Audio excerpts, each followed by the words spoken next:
Welcome to U.S. History since 1877. My name is Amy Graham. I will be your instructor for this second 8 weeks course, and I wanted to quickly get a video out to you so you could make sure that you caught some highlights of some things that we needed to that you need to be aware of. This course goes very quickly because it is only 8 weeks and we get 16 weeks worth of content into that short amount of time. So I wanted to point out some things to you that maybe will help you to get started quicker and to make sure that you don't fall behind, because if you fall behind in early in this course or even at all, it is very difficult to catch up because there's just not a lot of time. So obviously you found the video. The syllabus is the first thing that you want to do after this video, and you're going to want to read over that. I'm going to speak quickly, so you may want to stop and find things and come back because I have a short amount of time available for this, this video as well. So certainly look at your syllabus, read it very in depth. I'm going to briefly go over some highlighted areas for you here in a few minutes, but you're going to want to read through the whole thing.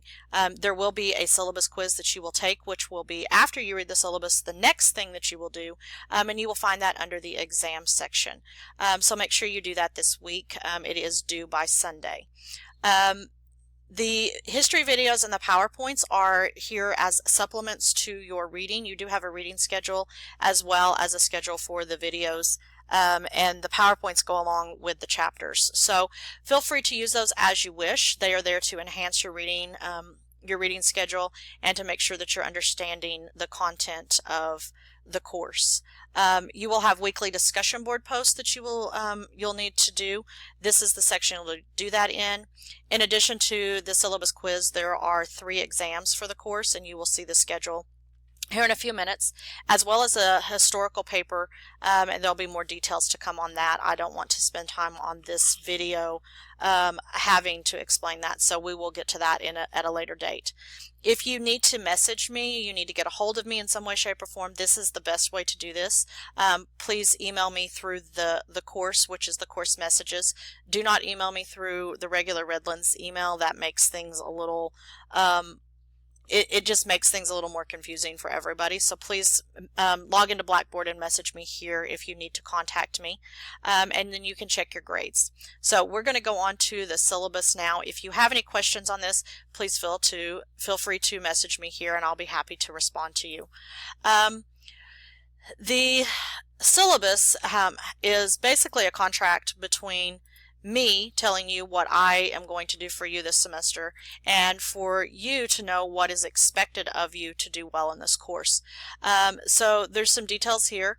My name, I do have an on-campus office, but I am not there on a consistent basis. Most of the time I will be in Oklahoma City at my office there. So if you need to see me, I would like you to message me or call me, and we will set up an appointment for me to be on campus to meet with you.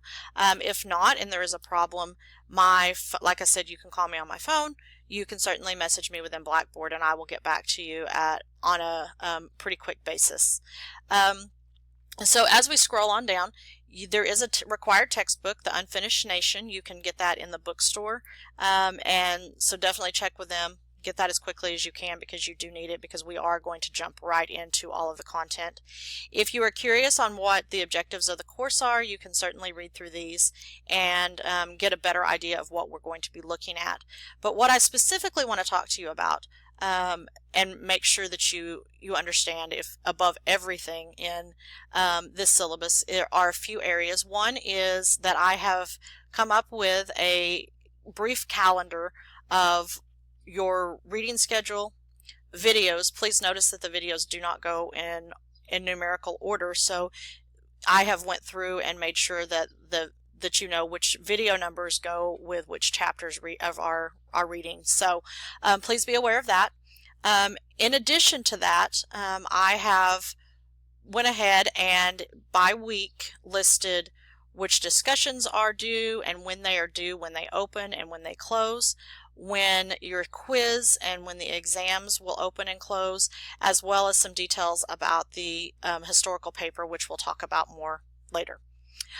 So if you are someone who carries a paper planner, you are welcome to transfer all of this over into your planner, and that would probably be very helpful. If not, you can certainly use the calendar that's in Blackboard, or whatever way that you organize your life to make sure that you don't miss anything. Please make sure that you do this, because this does move very, very quickly, and I realize that there is a lot of content and a lot of assignments that are due on a pretty consistent and quick basis, but in order to get all of the information in that short time, we have to do it this way. So please stay on top of that. If you have any questions, problems, concerns, message me immediately, and we will see what we can do to be flexible.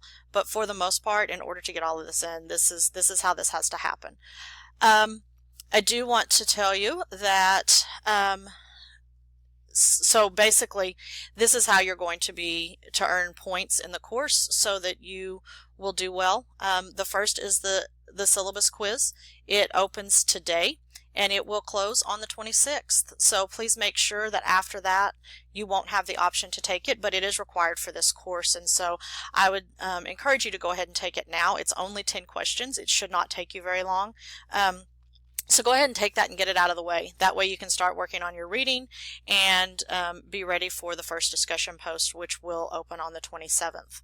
So speaking of discussion posts, the discussion posts are on a weekly basis. You will be given a prompt and you will be required to write an original response. That original response there are certain criteria that are listed within the discussion board. So make sure that you meet those criteria. And then you are also required to respond to 2 of your peers' posts in a way that adds to them. A response or a response to their post in something like "I agree" or "good job" is unacceptable, and you will not get any points for that. Where your points will come from, or where you will gain points, is by adding to their discussion point, elaborating on something that they spoke about, making sure that, very much so like in a course discussion, nobody's going to jump in and give a thumbs up to what someone said, but whatever they said might prompt something else from you, and that's what we're looking for in those discussion post responses. Please make sure that you're aware of spelling, capitalization, punctuation. While I am looking for content in these discussion posts, I am also looking and will be grading based upon appropriate writing for academics. So make sure that you use spell check and all of that good stuff. I would also suggest that you compose your discussion post in Word, because I have had people who have tried to do that in Blackboard, have got a post written but not submitted it, and then they have a power surge or some type of technology issue and their post goes away, and then they have to start over. So if you write it in Word, at least it's safe, and then you can do spell check, you can do grammar check, you can make sure that you edit it well, and then copy and paste it over into Blackboard. That is one little tip that I would have for you.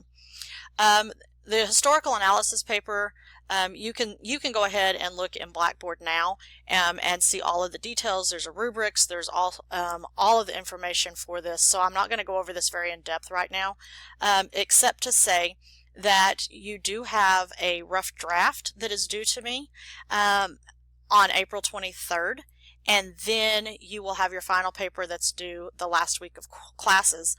But in between there, you will be required to go to the Writing Center on campus and have them look at your rough draft with you, make edits to it and improvements so that it is ready to be your final submission.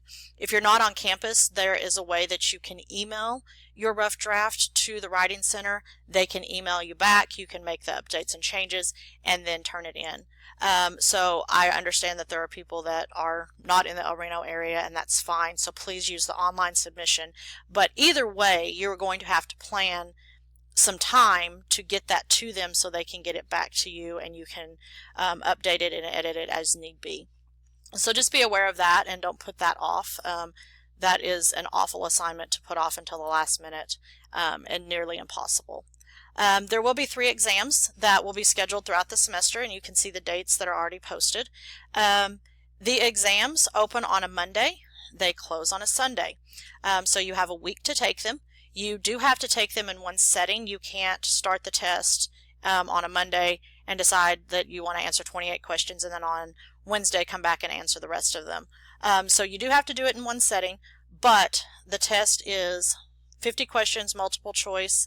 It's not timed. It is open book. It is open note. And so you can use your resources and answer those questions. Please don't put this off until the last minute either. Things happen. Technology issues, internet goes down, your computer freezes on you, all sorts of things can happen. People get sick. You have a week to take these exams, so I ask that you not put them off, and make sure that you etch out an hour or two in your weeks when those are due and get that done. You certainly have until that Sunday at midnight, but I highly recommend that you don't procrastinate. Everyone's always concerned on how you're going to earn points or how the point system adds up. So I do have a couple of areas here letting you know where your points come from, and how you'll earn your grade, and how the breakdown of those points gets you to A, B, C, D, percentage-wise, whatnot. So if that is of interest to you, you're welcome to look at that and make sure you understand how that works. The other thing that I do want to talk to you about is our makeup procedure. For the discussion post, you can submit, if something happens, no more than 2 late posts to me through our messaging system.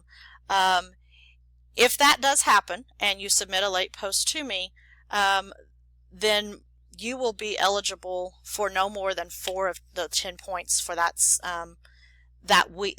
post itself. The reason being is basically 2 of the 10 points for discussion posts, 2 of them are based on your responses to your peers, and if you do not participate in the first part of actually posting something, then you cannot get the points for responding to your peers. And then if your post is late, then I feel like that you at that point get about 50% of the points that are available to you. So you would get 4 out of 10 at most. Your late posts cannot be considered any later than the Wednesday following when they were originally due. So if it's Monday morning and you realize that you missed last week's post, you can certainly send that to me and I will consider it. But if it is past that Wednesday, I will not. So any additional late post after 2, they'll just be zeros at that point. We really need to have a discussion about what's happening and what's going on that you're not able to keep up with the course.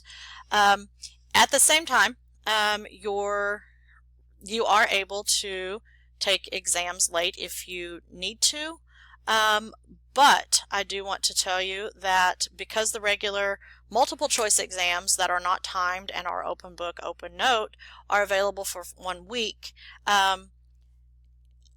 there are unforeseen circumstances that happen. I understand people work, they have kids, they have all sorts of things that are going on, and life happens and things sometimes just don't get done. And so certainly talk to me, but my makeup exam is going to be that they will have to be proctored. If you're in the El Reno area, they will be proctored at the Academic Center for Enhancement, which is our testing center. If you're not in El Reno, there are equivalent testing centers, and I can certainly talk to you about in detail what areas or what places typically will proctor for you. They will be closed book, closed note, essay format makeup exams. So there's not the leniency of the open note, open book, multiple choice. They will be substantially harder tests based on the fact that there is a week to take the test, and so I feel like that this is fair. If you have any questions about that, you can certainly visit with me and we'll talk about it. There is an additional good amount of information here that you need to read through, but for now that's the biggest part that I wanted to talk to you about was was this information. So if you have any questions, please feel free to let me know. I will be happy to visit with you, and we will certainly have a great semester.